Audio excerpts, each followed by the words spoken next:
नमस्कार। आज मैं आपको बताने वाला हूँ कि वास्तुशास्त्र और आर्किटेक्चर में क्या समानता है। बहुत से लोग सोचते हैं कि आर्किटेक्चर तो बहुत मॉडर्न चीज़ है और वास्तु पुराने ज़माने की बात है। तो उस बारे में मैं आपको बताऊंगा किस तरह से वास्तुशास्त्र और आर्किटेक्चर में बहुत सिमिलैरिटी है एकदम। फिर एक सूर्य और उनकी पत्नी संजना की कहानी है कि संजना अपने पति की गर्मी से तंग आकर परेशान होकर उनको छोड़कर चली गई थी। तो इस कहानी का वास्तुशास्त्र से बहुत गहरा संबंध है। वास्तुशास्त्र किस तरह विकसित हुआ उससे बहुत गहरा संबंध है। और फिर संजना ने अपनी एक प्रतिरूपा, प्रोटोटाइप कह लीजिए, संवर्णा का निर्माण किया था और उनको सूर्य के पास छोड़कर वो चली गई थी। संवर्णा को छाया भी कहते हैं। तो छाया का सीधा क्या रिलेशन है वास्तुशास्त्र से, छाया के गहरे अर्थ क्या हैं, ये भी आज हम डिस्कस करने वाले हैं। तो वास्तुशास्त्र एक प्रकृति विज्ञान है। You can say it is essentially N environmental science. वातावरण से संबंध है सीधा इसका। कहीं का भी वास्तु डेवलप कैसे हुआ, वहाँ के वातावरण के हिसाब से, वहाँ की जलवायु के हिसाब से। तो वातावरण शब्द ही देखिए, वात आवरण, वात यानी वायु। तो वायु का एनवेलप, वायु जो हमें घेरे हुए है, वात का घेरा, वायु का घेरा, तो उससे बना है वातावरण। तो किसी भी जगह के वातावरण के हिसाब से वास्तुशास्त्र विकसित होता है। वास्तुशास्त्र के नियम कायदे कानून बनाए जाते हैं। तो ये एक एनवायरमेंटल साइंस है। और वास्तुशास्त्र जो इंडो गंगेटिक प्लेन जिसे हम कहते हैं, गंगा का ये सारे मैदान है, इतना बड़ा विस्तृत मैदान है। तो यहाँ पर मेनली गर्मी से परेशान है हम, सूर्य की गर्मी से परेशान हैं। जिस तरह संध्या या संजना सूर्य की गर्मी से परेशान थी ना, इस तरह से हम यहाँ सूर्य की गर्मी से परेशान हैं। गर्मी हमारे लिए नर्क है। आप देखिए धार्मिक ग्रंथों में नर्क की अवधारणा क्या है कि मनुष्य को आग में जलाया जा रहा है, गरम गरम तेल के कड़ाहों में उसको तला जा रहा है। तो ये हमारे यहाँ अवधारणा है नर्क की। जबकि आप तिब्बत में नर्क की अवधारणा देखोगे वहाँ के ग्रंथों में, तो वहाँ नर्क की अवधारणा है कि व्यक्ति को बर्फ़ में गाड़ दिया गया, बर्फ़ की गुफा में बंद कर दिया गया, बर्फ़ की सिल्लियों पे लिटाया जा रहा है। तो वहाँ पे नर्क क्या है? सर्दी। हमारे लिए नर्क क्या है? गर्मी। आप देखो वास्तुशास्त्र में मैंने पिछली वीडियोज़ में आपको बताया, यम की दिशा, यम जो मृत्यु के देवता हैं, उनकी दिशा कौन सी है? दक्षिण, जहाँ के दिन भर सूरज चमकता है, 365 दिन सूरज चमकता है। तो दक्षिण यम की दिशा मतलब गर्मी की दिशा है, वो नर्क समान हो गई, यम की दिशा हो गई वो। फिर नैऋत्य, नैऋत्य की दिशा साउथ वेस्ट। आपको पता है नैऋत्य हमने क्या बताया था, शमशानों में विचरण करती है, राक्षसी है, किस्म से अशुभ प्रकृति की देवी है। नैऋत्य जो कि इलीगल है, इमोरल है, अनएथिकल है, एंटी सोशल है, वो सभी। तो नैऋत्य में भी सबसे ज़्यादा गर्मी होती है, इंफ्रारेड रेडिएशन होती है, वहाँ अवरक्त किरणें पड़ती हैं सूर्य की, तो वो जहर जैसी हैं। तो इसलिए वो दिशा आप देखो नर्क जैसी है किस्म से, शमशान मृत्यु की दिशा हो गई। और जबकि अगर दक्षिण का उल्टा लें, उत्तर, उत्तर दिशा है सोम की, सोम जिनको कि अमृत भी कहा गया है। आगे आने वाली वीडियोज़ में मैं बताऊंगा 45 देवी देवता जो बैठे हैं, तो उत्तर दिशा कुबेर के साथ साथ सोम की भी कही जाती है, सोम यानी अमृत। और फिर नैऋत्य का उल्टा अगर लें, ईशान, ईशान किसकी है? महादेव की दिशा है, सबसे ठंडी। तो हमारे यहाँ ठंड स्वर्ग है, गर्मी नर्क है। इसलिए हमारे ज़्यादातर देवता, महादेवी कहाँ विराजमान है? कैलाश मानसरोवर में, कैलाश पर्वत, जहाँ कभी कुछ ही महीने आदमी जा पाता है। तो सबसे ठंडी जगहें हमारे यहाँ देवता निवास कर रहे हैं। देवभूमि आप देखिए, हिमाचल प्रदेश, उत्तराखंड, ठंडी जगहें, वो कहते हैं ये देवभूमि है। तो देवता हमारे सभी पहाड़ों पर विराजमान है। तो इसका मतलब क्या हुआ? ठंडक हमारे लिए है स्वर्ग और गर्मी है नर्क जैसा। तो वास्तुशास्त्र जो यहाँ डेवलप हुआ है, गर्मियों को ध्यान में रख के डेवलप हुआ है। सर्दियों में तो आप थोड़ा सा ब्लोअर चला लो आजकल, या थोड़ी लकड़ी 5 किलो जला लो तो काम चल जाएगा। लेकिन गर्मी में आपको पता ना कितना भारी बिजली का बिल आता है, एसी चलाने पड़ते हैं। तो गर्मियाँ बड़ी मुश्किल हैं बितानी। तो मैं आगे यही बात करने वाला हूँ आपसे आज कि जो वास्तुशास्त्र है गर्मियों को कैसे सहन किया जाए, कैसे मोल्ड किया जाए, किस तरह से मकान ऐसे बनाया जाए कि गर्मियाँ परेशान ना करें, उसी का शास्त्र है ये। तो इसका इक्विवेलेंट एक है फेंग शुई। चाइना में वास्तु का इक्विवेलेंट है फेंग शुई। फेंग शुई का मतलब होता है विंड एंड वाटर।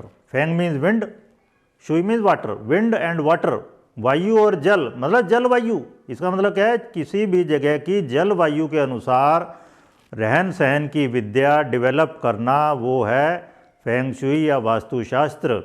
इसी को अरबी फारसी में आबो हवा कह देते हैं। जलवायु, आबो हवा, आब यानी जल, वायु यानी वायु। ठीक है, तो पंजाब शब्द जिस तरह से बना है, पंज आब, 5 दरियाओं की भूमि, 5 पानियों की भूमि, पंज आब। आब शब्द आप से बना है, आप संस्कृत का शब्द है, उससे बना आब फारसी का शब्द, तो उससे बना है फिर पंजाब, 5 दरियाओं की भूमि। तो खैर जो मैंने बताया, वास्तुशास्त्र ये एक एनवायरमेंटल साइंस है। किसी भी जगह के वातावरण के अनुसार वहाँ रहन सहन के नियम कायदे कानून बनाना और उनके हिसाब से रहना। तो वास्तुशास्त्र को स्थापत्य शास्त्र भी कह देते हैं, शिल्प शास्त्र भी कह देते हैं, और आर्किटेक्चर की आप मान लो वोकेबलरी देखेंगे, डिक्शनरी देखेंगे, तो आर्किटेक्चर का वहाँ मतलब ही मिलेगा स्थापत्य, स्थापत्य शास्त्र। और शास्त्र को फिर विद्या या वेद या कला या विज्ञान भी कह देते हैं। ठीक है, तो वास्तुशास्त्र या स्थापत्य शास्त्र या शिल्प शास्त्र, आर्किटेक्चर, ये सब सिनोनिम्स हैं, समानार्थी शब्द हैं, एक ही मतलब है इनका।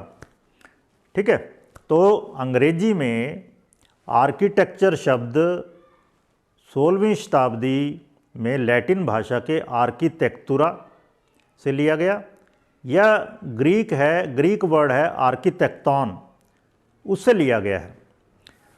तो इसमें जो आर्किटेक्ट है, आर्किटेक्ट संधि है आर्की और टेक्टोन की।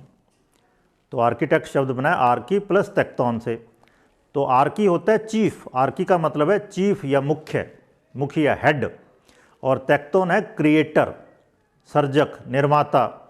अब देखो टेक्ट, टेक्निक, मतलब जो टेक्निक जानता है, तकनीक जानता है, ओके, निर्माता, सर्जक। तो आर्किटेक्ट का क्या मतलब हुआ, chief creator, okay, head creator, मुखिया, जो कुछ सृजनात्मक काम करने वाला है वो मुखिया, उनमें जो मुखिया है वो आर्किटेक्ट हुआ। तो आर्किटेक्चर का क्या मतलब हुआ, आर्किटेक्चर या स्थापत्य कला का क्या मतलब हुआ, भवनों और कुछ भवन रहित निर्माणों की रूपरेखा तैयार करने की कला और विज्ञान। अब आपको भवन तो समझ में आता है, लेकिन भवन रहित निर्माण किस किस टाइप के हो सकते हैं, जिस तरह वास्तु में कहा है ना, भूमि, प्रासाद, शयनम, यानानी, 4 तरह की वास्तु है। तो भूमि मतलब land development, city and town planning. आप देखो जयपुर आज के टाइम में अगर बात करें तो जयपुर का ये कहा जाता है विद्याधर भट्टाचार्य थे, उन्होंने उसकी टाउन प्लानिंग की जयपुर की। न्यू दिल्ली की एडविन लुटियंस ने, इसी तरह चंडीगढ़ की ली कार्बूजिए ने। ठीक है ना, तो ये हो गया सिटी एंड टाउन प्लानिंग। इसके बाद मान लो कोई गार्डन डेवलप करना है, कोई प्लेग्राउंड डेवलप करना है, रोड अलाइनमेंट है। आजकल दिल्ली में, नई दिल्ली में राजपथ में सेंट्रल विस्ता प्रोजेक्ट है, राजपथ का पुनर्निर्माण है उसका। तो ये सब भी आप देखो, कोई जरूरी नहीं है वो बिल्डिंग हो, बिल्डिंग रहित निर्माण भी है, वो भी वास्तुशास्त्री करेगा, ओके। या आजकल आर्किटेक्ट, टाउन प्लानर होते हैं इसके लिए स्पेशल आर्किटेक्ट।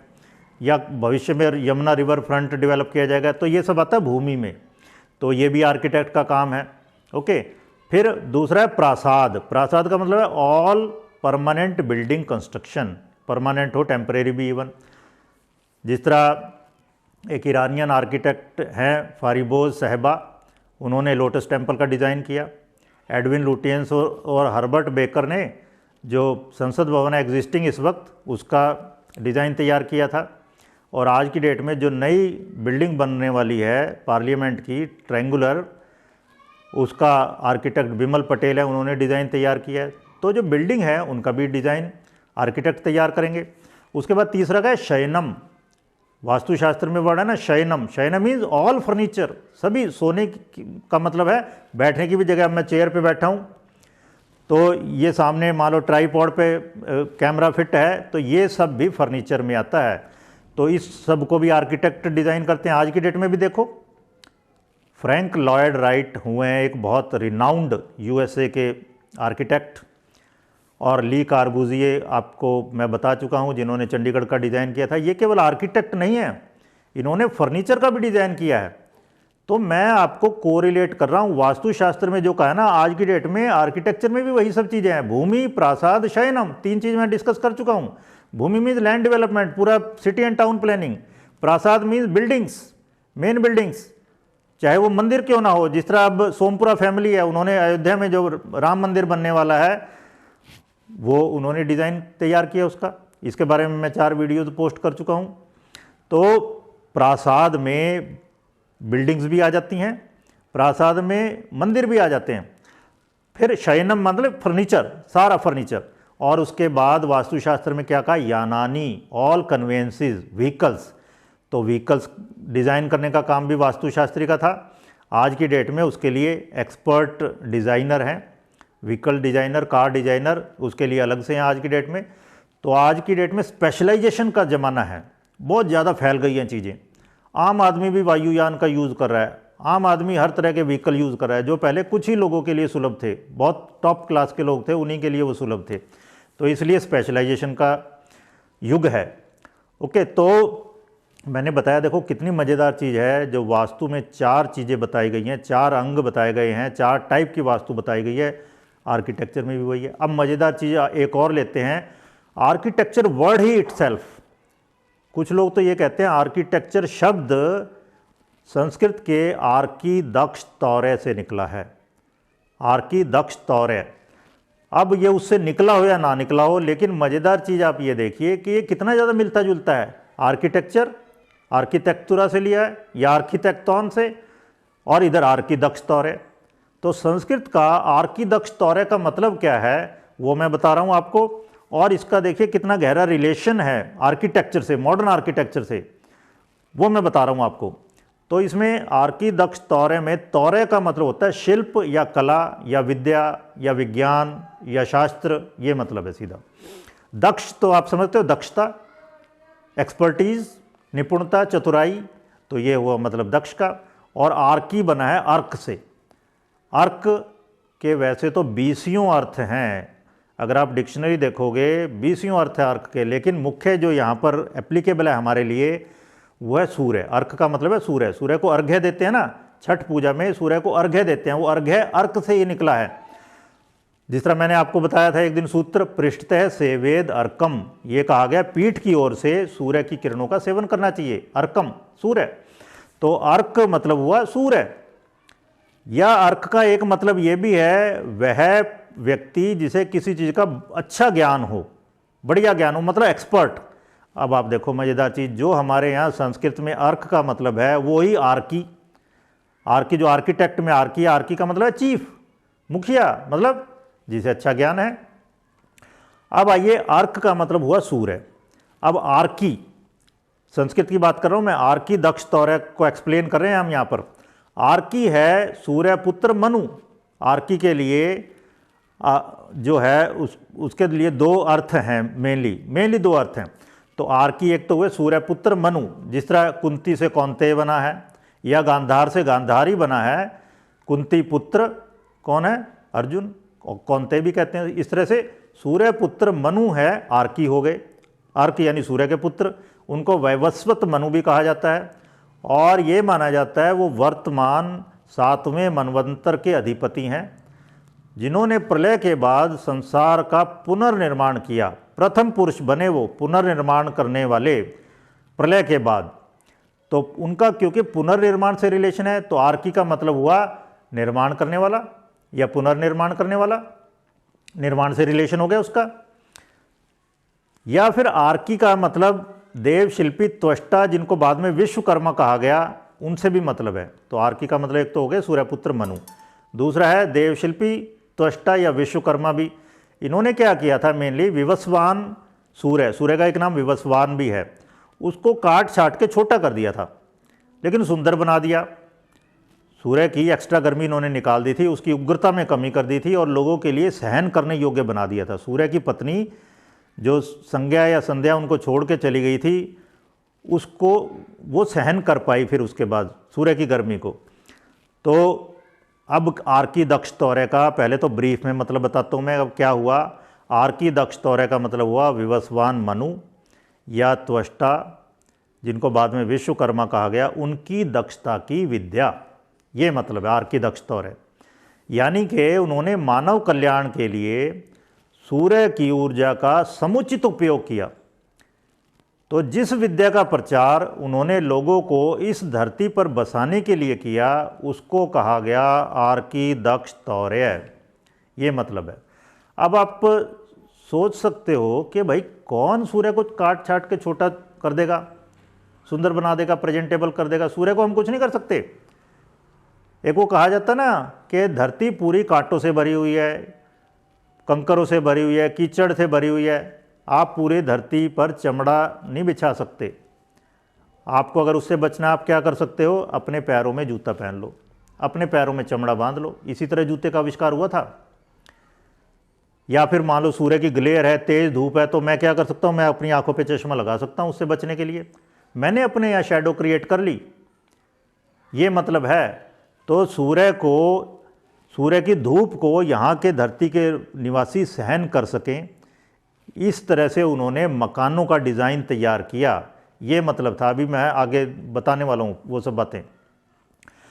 तो त्वष्टा या विश्वकर्मा के संबंध में एक देव कथा है कि उन्होंने अपनी पुत्री संजना का विवाह सूर्य से कर दिया था, मतलब सूर्य हुए उनके जमाई, ठीक है। और त्वष्टा या विश्वकर्मा सूर्य के हुए ससुर।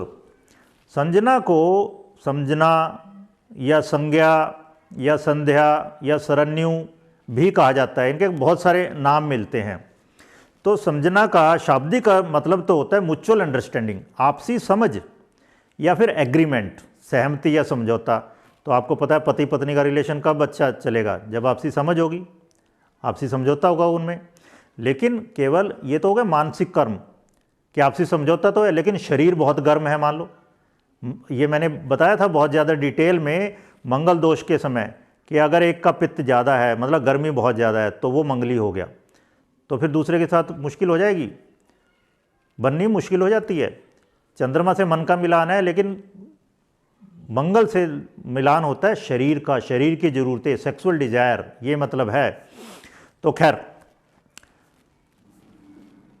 संजना का विवाह सूर्य से हुआ और उससे फिर मनु पैदा हुए, वैवस्वत मनु जो मैंने अभी बताया, यम और यमी पैदा हुए।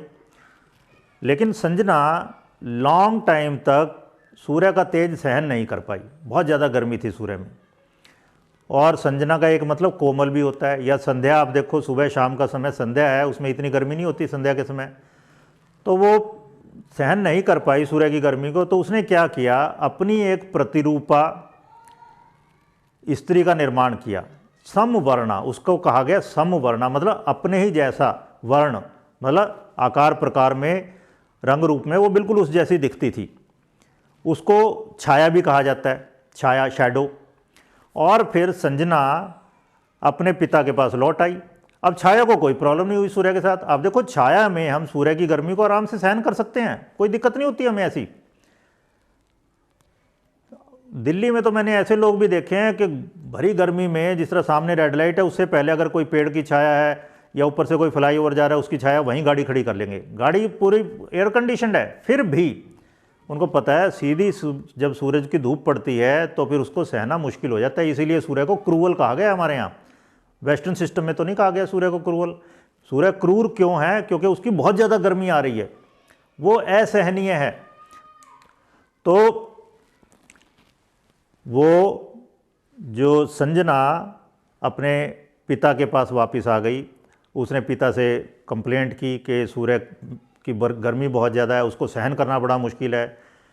लेकिन त्वष्टा ने समझाया कि देखो बेटी, किसी भी पत्नी का धर्म यही है कि वो अपने पति के साथ रहे, लेकिन वो नहीं मानी क्योंकि उसके लिए असहनीय हो चुकी थी सूर्य की गर्मी, और वो फिर धरती पे चली गई। और आगे कहानी है कि उसने घोड़ी का रूप धारण कर लिया।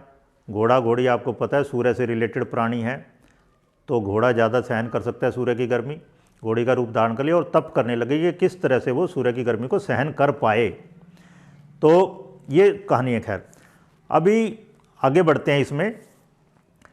तो जो छाया को वो छोड़ के आई थी, संजना जो छाया को छोड़ के आई थी सूर्य के पास, उससे सूर्य को समवर्णी, तप्ती और शनि ये बच्चे पैदा हुए। समवर्णी जो 8वें मनवंतर के अधिपति होंगे, तप्ती ताप्ती नदी बन गई ये कहा जाता है, और शनि का तो सबको पता ही है। लेकिन अब वो अपने बच्चों से ज़्यादा प्रेम करती थी। छाया सूर्य से जो अपने बच्चे पैदा हुए थे उनसे ज़्यादा प्रेम करती थी, तो यम ने इसका विरोध किया। यम जो कि संजना के पुत्र थे, तो छाया ने ये कहा जाता है यम को श्राप दे दिया। और इस तरह से सूर्य को फिर पता चल गया कि ये जो छाया है ये असली नहीं है। बहुत बाद में पता चला, 3 बच्चे पैदा हो चुके थे।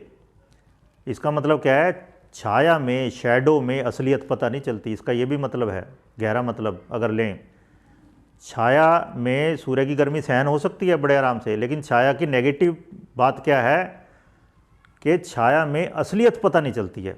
छाया में हेलुसिनेशंस, भ्रम पैदा किए जा सकते हैं, पैदा हो जाते हैं, ये मतलब है सारा। तो खैर, सूर्य को जैसे पता चला तो वो भागे भागे अपने ससुर के पास गए। उन्होंने कहा जी देखो, बताओ मैं क्या करूं, मेरी पत्नी छोड़ के चली गई। तो त्वष्टा ने कहा भाई देखो, तुम में गर्मी है बहुत ज़्यादा, जमाई राजा तुम में गर्मी बहुत ज़्यादा है, तो तुम्हारी अगर गर्मी थोड़ी निकाल दें तब बात बनेगी, अदरवाइज़ तुम्हारी आपस में ये गृहस्थी की गाड़ी चलनी मुश्किल है। तो त्वष्टा ने कहा तुम्हारी फालतू गर्मी निकाल देते हैं। सूर्य ने कहा ठीक है, ओके।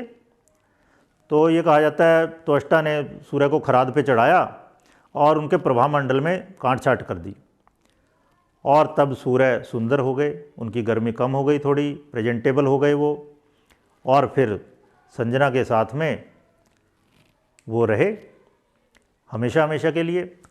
तो वो पहले तो अपनी गर्मी कम करवा के धरती पे गए, कहानी है। उन्होंने अश्व का रूप धारण किया, उनका समागम हुआ, प्रेम हुआ आपस में, तो उससे अश्विनी कुमार पैदा हुए जो सूर्य के पुत्र हैं। और अश्विनी कुमारों को देवताओं का वैद्य कहा गया है, और कहा गया है ना सत्यऊ, जो कभी असत्य नहीं होते,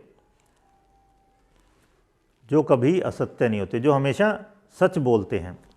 तो अब छाया का मतलब समझते हैं, गहरा मतलब समझते हैं। तो ये जो मनु की कहानी है, जो त्वष्टा या विश्वकर्मा है, इन्होंने किया क्या, इन्होंने छाया क्रिएट की।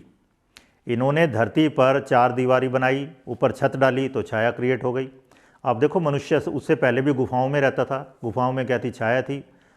भयंकर तूफान आ रहा है, गर्मी सर्दी है, तेज़ हवाएं चल रही है, ओलावृष्टि है, बारिश पड़ रही है, उन सब से बचा जा सकता था गुफा में। लेकिन गुफाएं इतनी ज़्यादा नहीं थी, तो आदमी ने फिर मकान बनाने शुरू किए। तो ये ऐसे समझ लीजिए, त्वष्टा या विश्वकर्मा या मनु, ये दैवीकरण है किसका, प्रकृति की सृजनात्मक शक्तियों का। जिस तरह यहाँ पर वास्तु पुरुष है ना, मानवीकरण प्रकृति की सृजन शक्तियों का, इस तरह दैवीकरण है विश्वकर्मा या त्वष्टा या मनु। तो उन्होंने क्या किया, मकान बनाए, सनशेड, जिस तरह आपको पता है कि भाई धूप आ रही है बहुत ज़्यादा, तो सनशेड सीधी ग्लेयर ना आए। तो आर्किटेक्ट करता क्या है, ईस्ट में सनशेड लगाता है, वेस्ट में बड़े सनशेड लगाता है, क्योंकि गर्मियों में सूर्य की धूप सुबह सुबह before 12 Noon you can say, सुबह सुबह 12 बजे तक ईस्ट से आती है, बहुत ज़्यादा आती है। तो सनशेड लगा देंगे तो सनशेड उसको तोड़ देता है, ओके। फिर वेस्ट से आती है 12 बजे के बाद, बिल्कुल शिखर दोपहर पे में सूर्य एकदम सिर पे होता है, ठीक है।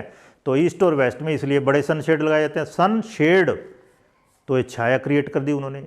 छाया का कारक क्या है, राहु, इसलिए कहानी बना दी गई कि राहु और सूर्य शत्रु हैं आपस में, राहु की वजह से सूर्य को ग्रहण लग जाता है। तो ये मतलब है सारा, जो छत डाल दी गई, सनशेड लगा दिए गए, ये सब क्या है, छाया क्रिएट कर दी गई। तो सूर्य के ताप को, गर्मी को सहना आसान हो गया, आराम हो गया, रहना घर में, धरती पर रहना इजी हो गया, ये मतलब है।